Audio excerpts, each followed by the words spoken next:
ஓம் சாய்ராம், ஸ்ரீ சாய்ராம், ஜெய் ஜெய் சாய்ராம். அத்தியாயம் 18, 19 முதல் பாகம். ஹேமந்த் எவ்வாறு ஏற்றுக்கொள்ளப்பட்டு ஆசீர்வதிக்கப்பட்டார். திருவாளர் சாத்தே திருமதி தேஷ்முக்கின் கதைகள். நல்ல எண்ணங்களின் நிறைவேற்றத்தை ஊக்குவித்தல். உபதேச வகைகள். அவதூறு பேசுவது பற்றியும் உழைப்புக்கு ஊதியம் கொடுப்பது பற்றியும் போதனைகள். முந்தைய 2 அத்தியாயங்களில் துரித பிரம்ம ஞானத்தை பெற விழைந்த பணக்காரர் பாபாவால் எவ்வாறு நடத்தப்பட்டார் என்பதை ஹேமந்த் பந்த் விவரித்தார். இந்த 2 அத்தியாயங்களிலும் அவர் தாமே பாபாவால் எவ்வாறு ஏற்கப்பட்டு ஆசீர்வதிக்கப்பட்டார் எனவும் எங்கனம் நல்ல எண்ணங்களை பாபா ஊக்குவித்து அவைகளை பலனளிக்க செய்தார் எனவும் விவரித்து ஆன்மீக முன்னேற்றத்தை பற்றியும் அவதூறு பேசுவது குறித்தும் உழைப்பிற்குரிய ஊதியத்தை பற்றியும் உள்ள பாபாவின் போதனைகளையும் அளிக்கிறார். முன்னுரை. தனது அடியவர்களின் தகுதிகளை முதலில் சத்குரு கவனிக்கிறார் என்பதும் பின்னர் அவர்கள் மனத்தை எவ்வளவும் குழம்பச் செய்யாமல் பொருத்தமான செயல்துறை கட்டளைகளை அளித்து ஆத்மானுபூதி என்ற லட்சியத்திற்கு தொடர்ந்து அவர்களை இட்டு செல்கிறார் என்பதும் நன்றாக அறியப்பட்ட உண்மையாகும். இவ்வகையில் சத்குரு எவைகளை உபதேசிக்கிறாரோ அல்லது கட்டளை இடுகிறாரோ அவைகள் பலரறிய வெளியிடப்படக்கூடாது என்று சிலர் கூறுகிறார்கள். அவர்களுடைய உபதேசங்கள் பிரசுரிக்கப்பட்டால் அவை பயனற்றதாகி விடுகின்றன என்று சிலர் நினைக்கிறார்கள். இக்கருத்து சரியானதன்று. சத்குரு ஆனவர் ஒரு பருவ மேகம் போன்றவர். தமது அமிர்தத்தினை நிகர் மொழிகளை தங்கு தடையின்றி விரிவாக அனைத்து இடங்களிலும் பரவும்படி கருதறிய ஆனந்த மழை பொழிகிறார்கள். இவைகள் நாம் மகிழ்ந்து அனுபவித்து நமது உள்ளம் நிறைவேதும் வரை ஜீரணித்து கொண்டு அதன் பின் தனி பயன் கருதி சேம ஒதுக்கீடு ஏதுமின்றி மற்றவர்களுக்கும் பரிமாற வேண்டும். நமது விழிப்பு நிலையில் அவர்கள் போதிப்பவைகளுக்கு இந்நியதி பொருந்துவதுடன் நில்லாது கனவு நிலையில் அவர் நமக்கு அளிக்கும் காட்சிகளுக்கும் இது பொருந்துவதேயாம். உதாரணத்துக்கு ஒரு நிகழ்ச்சியை கூறுமிடத்து புதகௌஷிக ரிஷி தாம் கனவில் கண்டதான புகழ்பெற்ற ராமரக்ஷா ஸ்தோத்திரத்தை பதிப்பித்தார். தமது குழந்தைகள் உடல் நலம் பெறுவதற்கு பொருட்டாக கசப்பான ஆனால் ஆரோக்கியமான மருந்துகளை அவர்களின் தொண்டைக்குள் வலிந்து புகட்டும் பாசமுள்ள தாயை போன்றே சாய்பாபா தமது அடியார்களுக்கு ஆன்மீக செயல்துறை கட்டளைகளை தெரிவித்தார். அவரது முறைமை திரையிடப்பட்டதோ இரகசியமானதோ அல்ல, ஆனால் முற்றிலும் வெளிப்படையானவை. அவருடைய கட்டளைகளை பின்பற்றிய அடியவர்கள் தங்களின் குறிக்கோளை எய்தினார்கள்.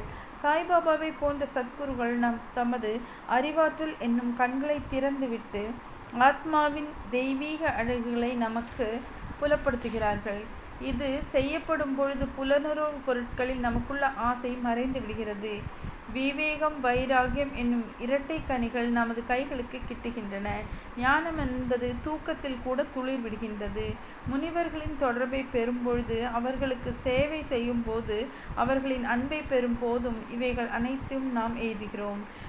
நமது அடியவர்களின் அவாக்களை பூர்த்தி செய்யும் ஆண்டவன் நமது உதவிக்கு வருகிறார். நமது தொல்லைகளையும் கஷ்டங்களையும் நீக்கி மகிழ்வதை செய்கிறார்.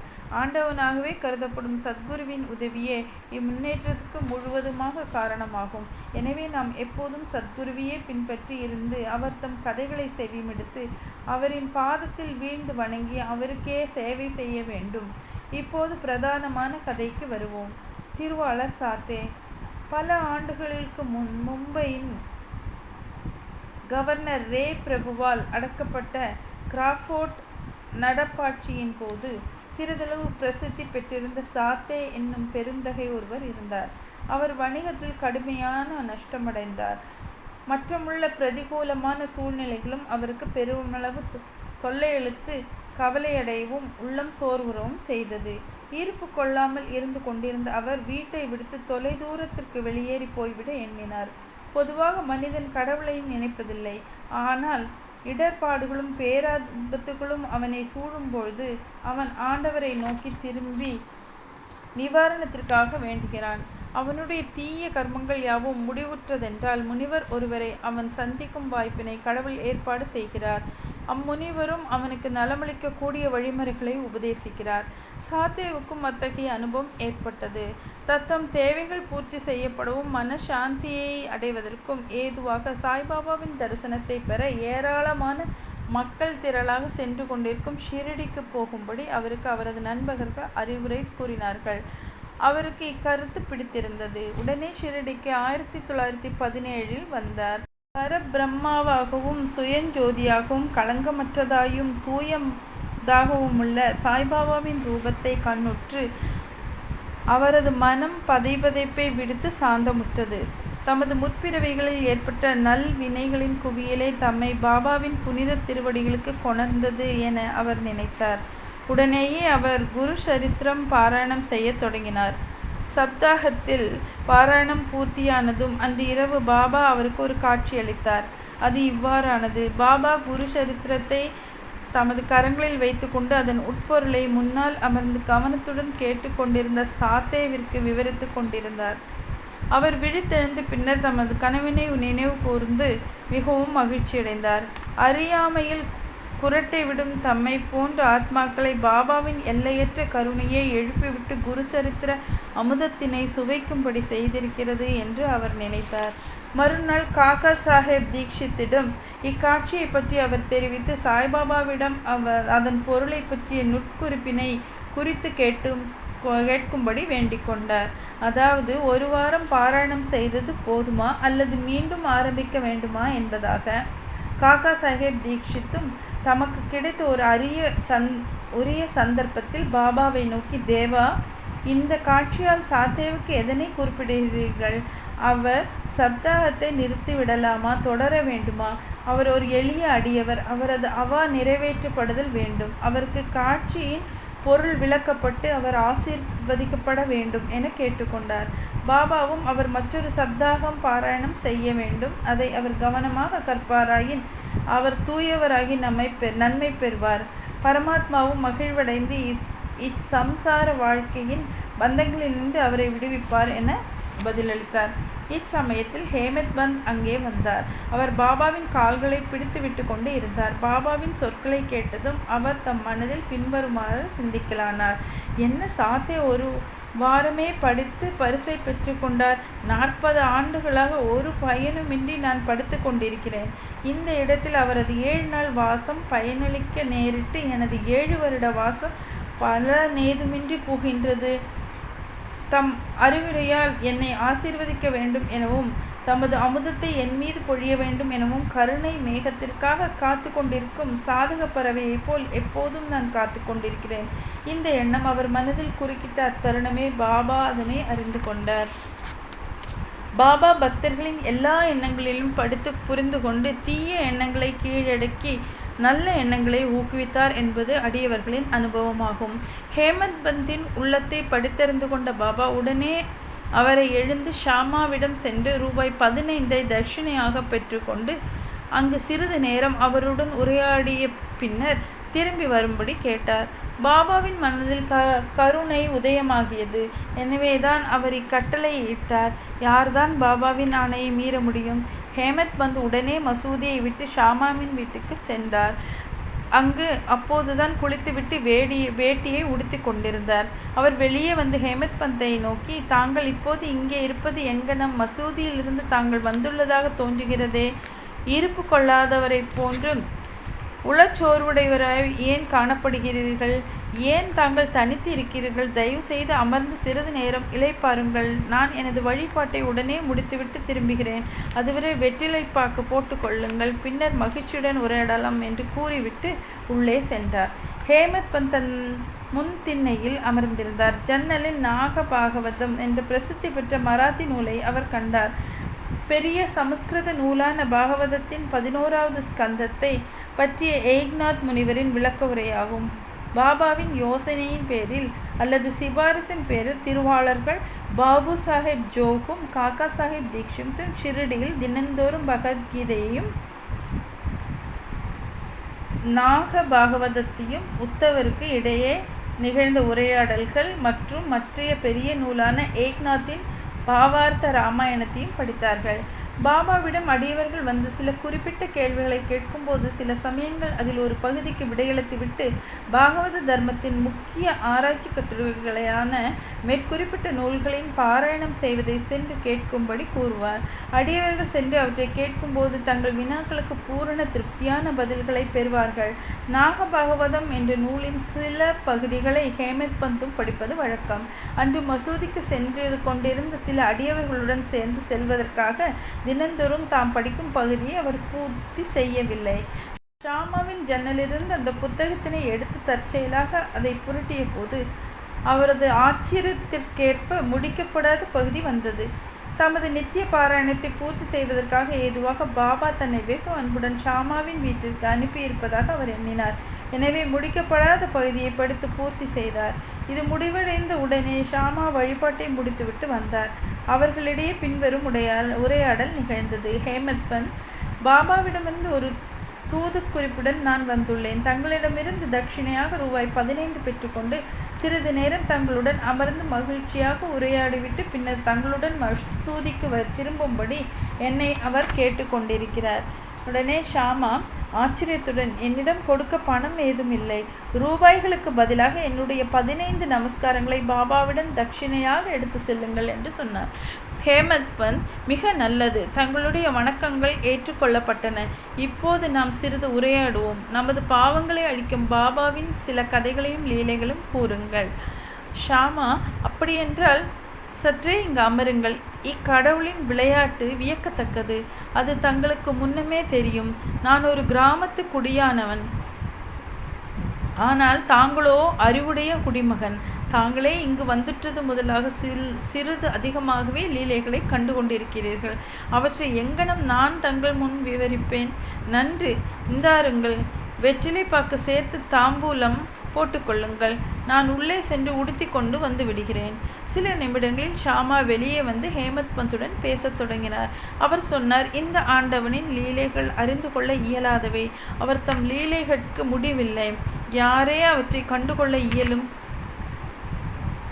தமது லீலைகளினால் அவர் விளையாடுகிறார் என்றாலும் அவைகளுக்கு புறம்பாகவே இருக்கிறார்.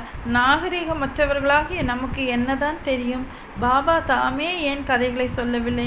தங்களை போன்ற கற்றறிந்தோரை என் போன்ற அறிவிலிகளிடம் ஏன் அவர் அனுப்புகிறார்? அவர் தம் வழிகள் கருதுவதற்கு இயலாதவை, அவைகள் மனிதத்தன்மை வாய்ந்தவை அல்ல என்று மட்டுமே என்னால் கூற இயலும். இந்த முன்னுரையுடன் ஷாமா தொடர்ந்தார். இப்போது என் நினைவில் இருக்கும் ஒரு கதையை நான் உங்களுக்கு விவரிக்கிறேன்.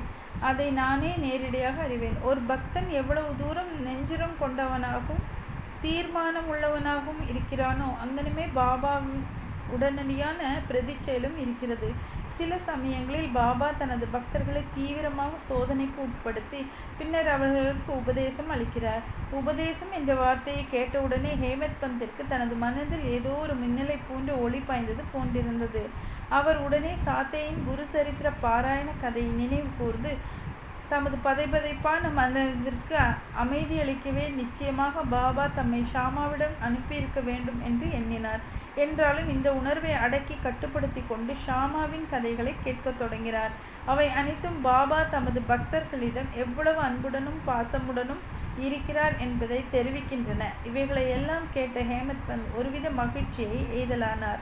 பிறகு பின்வரும் கதையை ஷாமா கூறத் தொடங்கினார். திருமதி ராதாபாய் தேஷ்முக். ராதாபாய் என்ற பெயருடைய கிழவி ஒருத்தி இருந்தாள். அவள் காஷாபா தேஷ்முக் என்பாரின் தாயார் ஆவாள். பாபாவின் புகழை கேள்விப்பட்டு சங்கம்நேர் நகர மக்களுடன் அவள் ஷிரடிக்கு வந்தாள். பாபாவின் தரிசனத்தை பற்றி மிகவும் திருப்தி அடைந்தாள். பாபாவை மிகவும் உள்ளார்ந்த அன்புடன் அவள் நேசித்தாள். தான் பாபாவை குருவாக ஏற்றுக்கொண்டு அவரிடமிருந்து ஏதேனும் உபதேசம் பெற வேண்டும் என்று தீர்மானித்தாள். இதை தவிர அவளுக்கு வேறு ஒன்றும் தெரியாது. பாபா அவளை ஏற்றுக்கொண்டு மந்திரமோ உபதேசமோ அளிக்காத வரையில் தான் சாகும் வரை உண்ணாவிரதம் இருக்கப் போவதாக உறுதி பூண்டாள். தனது இருப்பிடத்தில் தங்கி 3 நாளாக உணவையும் நீரையும் விட்டொழித்தாள். கிழவின் இந்த மிக கடுமையான பரீட்சையை கண்டு நான் திகிலடைந்தேன். அவள் சார்பில் பாபாவிடம் இடையிட்டு பரிந்து பேசினேன். நான் கூறினேன், தேவா, தாங்கள் இவ்வாறாக தொடங்கி இருப்பது என்ன? தாங்கள் ஏராளமானவர்களை இவ்விடம் ஈர்த்து இழுக்கிறீர்கள். தங்களுக்கு இக்கிழவியை தெரியும். அவள் மிகவும் பிடிவாதமுடையவளாகவும் தங்களையே முழுவதுமாக சார்ந்தும் இருக்கிறாள். தாங்கள் அவளை ஏற்றுக்கொண்டு உபதேசம் தந்தாலொழிய சாகும் வரை உண்ணாவிரதம் இருப்பதாக தீர்மானித்து இருக்கிறாள். ஏதாவது மோசமாக நிகழ்ந்துவிட்டால் மக்கள் தங்கள் மீது பழி சுமத்துவார்கள். பாபா அவளுக்கு உபதேசிக்கவில்லை, அதன் விளைவாக அவள் மரணமடைந்தாள் என்று கூறுவார்கள். எனவே அவள் மீது கருணை கூர்ந்து அவளை ஆசீர்வதியுங்கள், அவளுக்கு அறிவுறுத்துங்கள். அவளது தீர்மான உறுதியை கண்டு பாபா அவளை கூப்பிட்டு அனுப்பினார். பின்வருமாறு அவளிடம் உரையாற்றி அவளது மனப்போக்கை மாற்றினார். ஓ அம்மா, ஏன் தேவையற்ற சித்திரவதைக்கு தாங்களே உட்படுத்தி கொண்டு சாவை எதிர்நோக்குகிறீர்கள்?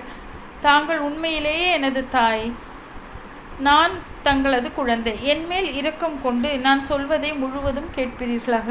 எனது சொந்த கதையையே சொல்கிறேன். அதை கவனமாக கேட்பீர்களானால் தங்களுக்கு அதனால் நன்மை விளையும். எனக்கு ஒரு குரு இருந்தார். அவர் ஒரு மாபெரும் முனிவர், மிக்க கருணையுள்ளவர். நான் அவருக்கு நெடுங்காலம் சேவை செய்தேன், பன்னெடுங்காலம்.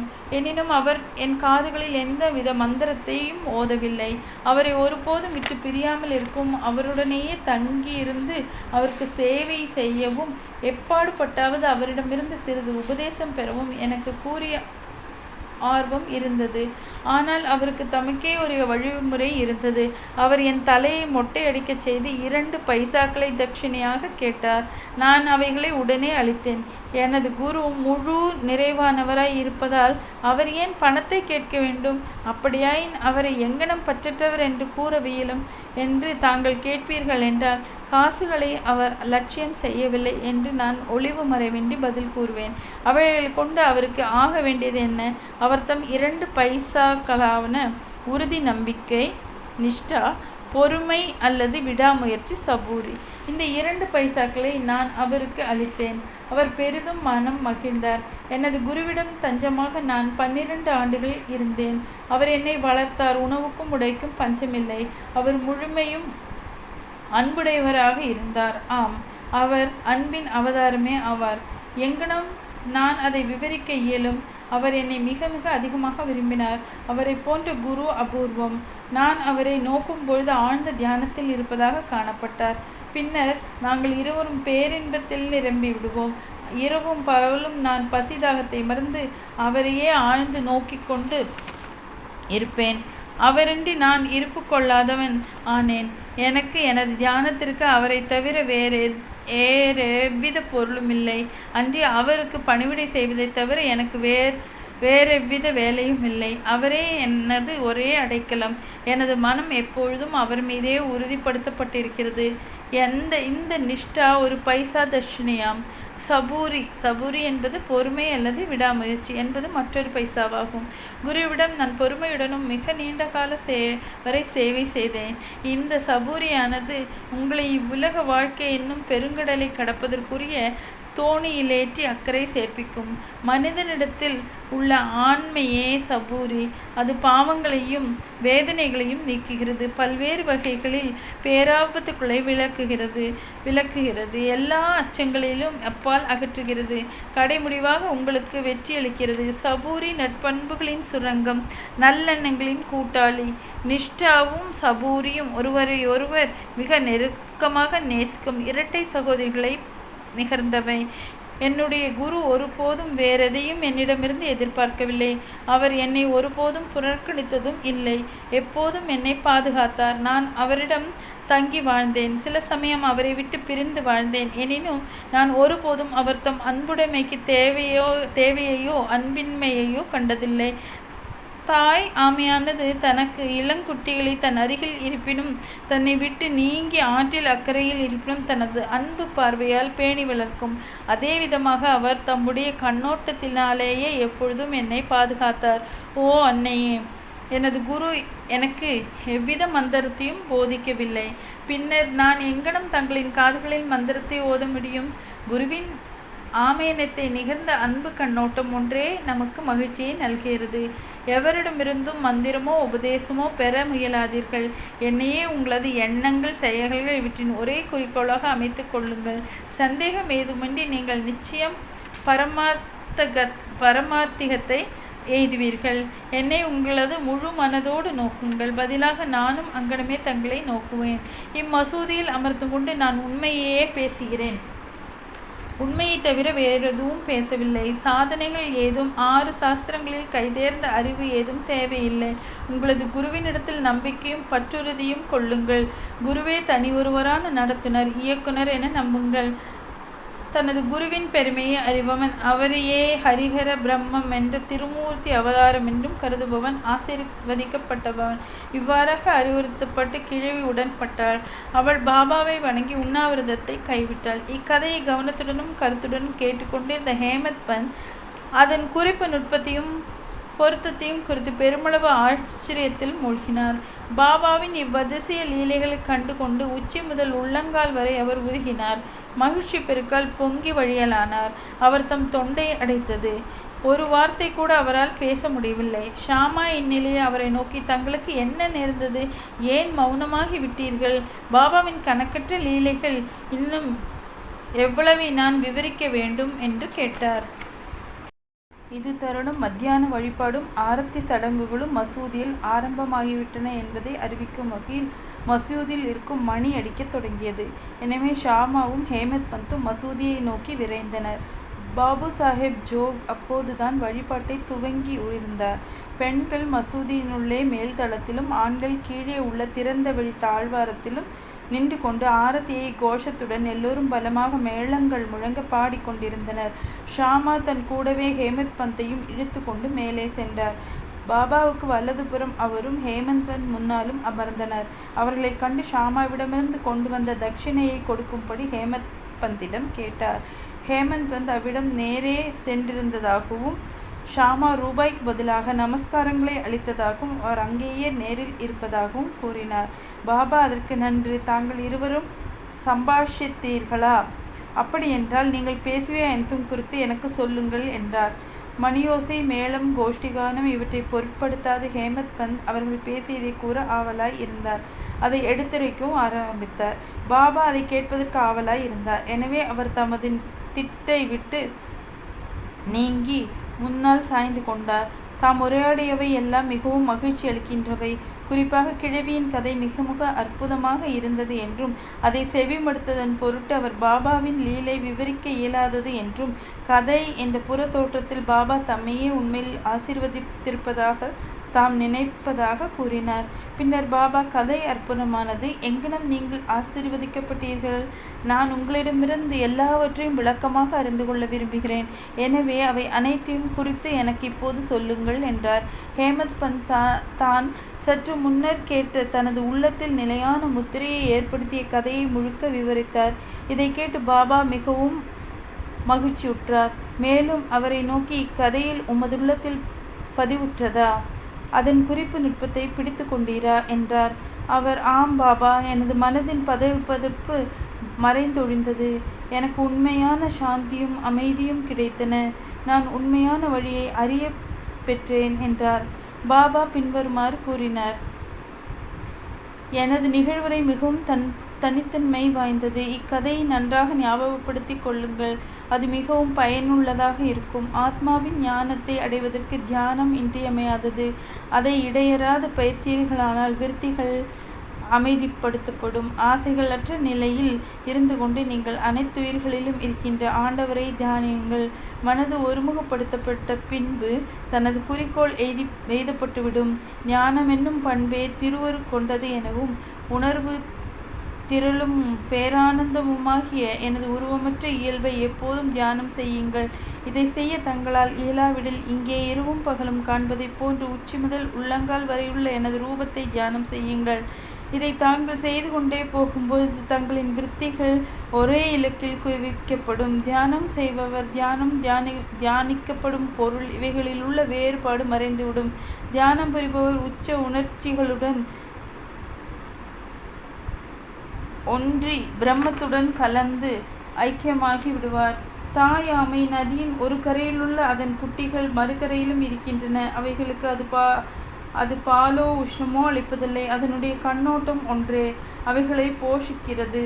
குட்டிகள் தமது தாயாரை ஞாபகத்துக் கொள்ளுதலை தவிர வேறொன்றும் செய்வதில்லை. தாய் ஆமைகளின் கண்ணோட்டம் குட்டிகளுக்கு காலூன்றி பெய்யும் அமுத மழையாகவும் ஊட்டப்பண்பிற்கும் மகிழ்ச்சிக்கும் உள்ள ஒரே தோற்றுவாயாகவும் இருக்கிறது. குருவுக்கும் சீடர்களுக்கும் இடையிலுள்ள உறவும் அத்தகையதேயாம். பாபா இம்மொழிகளை உதிர்த்த பின்பு ஆரத்தி கோஷ்டி கானம் முடிவுற்றது. அனைவரும் உரக்க ஒரே குரலில் சச்சிதானந்த சொரூபியாயிருக்கிற சத்குரு சாய்நாத் மகாராஜ்கி ஜெய் என்று கூவினார்கள். அன்பார்ந்த வாசகர்களே, நாமும் இந்த நேரம் மசூதியில் கூட்டத்துடன் நின்று கொண்டிருப்பதாக நினைத்துக் கொள்வோம். ஜெயஜீவ கோஷத்தில் நாமும் அவர்களுடன் பங்கு கொள்வோம். ஆரத்தி சடங்கு முடிவடைந்த பின்னர் பிரசாதம் விநியோகிக்கப்பட்டது. வழக்கம் போல் பாபு சாஹேப் ஜோக் முன்னே வந்து பாபாவை வணங்கிய பின் அவரின் உள்ளங்கை நிறைய கற்கண்டையை அளித்தார். பாபா இவை முழுவதும் ஹேமத் பந்தின் கைகளில் திணித்து அவரிடம், இக்கதையை உள்ளத்தில் இருத்தி நன்றாக நினைவில் வைத்துக் கொள்வீர்களேயானால் தங்களது நிலையும் கற்கண்டை போலவே சுவையுள்ளதாகும். உங்களது எல்லா விருப்பங்களும் நிறைவேற்றப்படும். நீங்களும் சந்தோஷமாய் இருப்பீர்கள் என்று கூறினார். ஹேமத் பந்த் பாபாவின் முன்னால் பணிந்து வணங்கி, இவ்வாறே எனக்கு அனுகூலம் செய்யுங்கள், என்னை எப்பொழுதும் ஆசீர்வதித்து காப்பாற்றுங்கள் என்று கெஞ்சி கேட்டுக்கொண்டார். பாபா அதற்கு, இக்கதையை கேட்டு அதனை குறித்து தியானித்து அதன் மெய்கருத்தை ஜீரணித்து கொள்ளுங்கள். அப்போது உங்களிடமிருந்து தாமே உருவெளிப்படுத்தி காட்டுகின்ற ஆண்டவரை எப்போதும் ஞாபகமூட்டி தியானித்து கொண்டிருப்பீர்கள் என்று பதிலளித்தார். அன்பான பக்தர்களே, அப்போது ஹேமத் பந்த் கற்கண்டு பிரசாதத்தை பெற்றார். நாமும் இப்போது கற்கண்டு பிரசாதம் அல்லது இக்கதையின் அமிர்தத்தை பெறுவோம். அதை நம் நிறைவடையும் வரை பருகுவோம், அதை தியானிப்போம், அதை ஜீரணித்துக் கொள்வோம். பாபாவின் அருளினால் வலிமையுடனும் மகிழ்ச்சியுடனும் இருப்போம். ஆமென். 19ஆம் அத்தியாயத்தின் இறுதியில் ஹேமத் பந்த் மற்றும் சில விஷயங்களை பற்றி கூறியிருக்கிறார். அவைகளை கீழே தரப்பட்டுள்ளன. நமது குணத்தை பற்றி பாபாவின் அறிவுரை. பின்வரும் பாபாவின் மொழிகள் பொதுவானவை, விலை மதிக்க முடியாதவை. அவைகள் மனதில் இருத்தப்பட்டு அதற்கேற்ப செயல்படுத்தப்பட்டால் எப்போதும் உங்களுக்கு நன்மை அளிக்கும். ஏதேனும் உறவோ தொடர்போ இல்லாவிடில் ஒருவரும் எங்கும் செல்லுவதில்லை. ஏதேனும் ஜீவராசிகளோ மனிதர்களோ உங்களிடம் வர நேர்ந்தால் அவர்களை பண்பின்றி விரட்டிவிட வேண்டாம். அவர்களை நன்றாக வரவேற்று உரிய மரியாதையுடன் நடத்துங்கள். தாகமாய் இருப்போருக்கு தண்ணீர் கொடுத்த போதும், பசியாய் இருப்போருக்கு உணவு அளித்த போதும், ஆடையற்றவர்களுக்கு ஆடை அளித்த போதும், உட்காருவதற்கும் இளைப்பாறுவதற்கும் உங்களது திண்ணையை மற்றவருக்கு அளித்த போதும் ஸ்ரீஹரி நிச்சயம் மகிழ்வெய்துகிறார். யாராவது உங்களிடம் பணம் கேட்டு உங்களுக்கு கொடுக்க மனதில்லாமல் இருந்தால் கொடுக்காதீர்கள். ஆனால் அவரை பார்த்து நாயை போன்று குறைக்க வேண்டாம். யாரேனும் நூற்றுக்கணக்கான உங்களுக்கு எதிராக கூறட்டும், ஆனால் கசப்பாக எவ்விதத்திலும் அவர்களுக்கு பதில் அளிக்கும்படியாக சீற்றம் கொள்ளாதீர்கள். இவ்வாறான விஷயங்களை எப்போதும் சகித்து கொண்டிருப்பீர்களேயானால் நீங்கள் நிச்சயம் மகிழ்ச்சி அடைவீர்கள். உலகம் தலைகீழாக மாறட்டும், நீங்கள் இருந்த இடத்திலேயே இருங்கள். உங்கள் இருப்பிடத்தில் நின்று கொண்டோ வசித்து கொண்டோ அனைத்து விஷயங்களும் உங்கள் முன்னர் கடந்து செல்லும் காட்சியாக அமைதியுடன் பார்த்து கொண்டிருப்பீர்களாக. உங்களிடமிருந்து என்னை பிரிக்கும் வேற்றுமை சுவரை இடித்து விடுங்கள். பின்னர் நமது சந்திப்பிற்குரிய சாலையானது தடங்கலின்றியும் திறந்தும் இருக்கும். நான் நீ என்ற வேறுபாட்டுணர்வே குருவிடமிருந்து சீடனை பிரிக்கும் தடையரணாகும். அது அழிக்கப்பட்டாலன்றி இரண்டர கலத்தல் அல்லது ஐக்கியமாதல் இயலாது. கடவுளே சகலத்திற்கும் ஒரே உரிமையாளர். அல்லாஹ் மாலிக், வேறொருவரும் நமது பாதுகாவலர் அல்ல.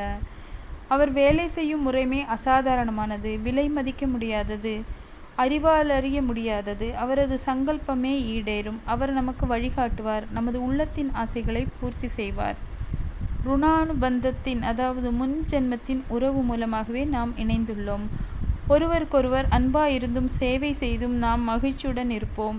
எவன் வாழ்க்கையின் மிக மிக உயர்ந்த குறிக்கோளை எய்துகிறானோ அவன் இரவா புகழுடையவன், மகிழ்ச்சியுடையவன். மற்றவர் எல்லாம் வெறுமனே உளதாயிருக்கிறார்கள் அல்லது மூச்சு விடும் வரை வாழ்கிறார்கள். இதன் பின் வருவனவற்றை அடுத்த பாகத்தில் காணலாம். சாயியை பணிக. அனைவருக்கும் சாந்தி நிலவட்டும். சந்தோஷம்.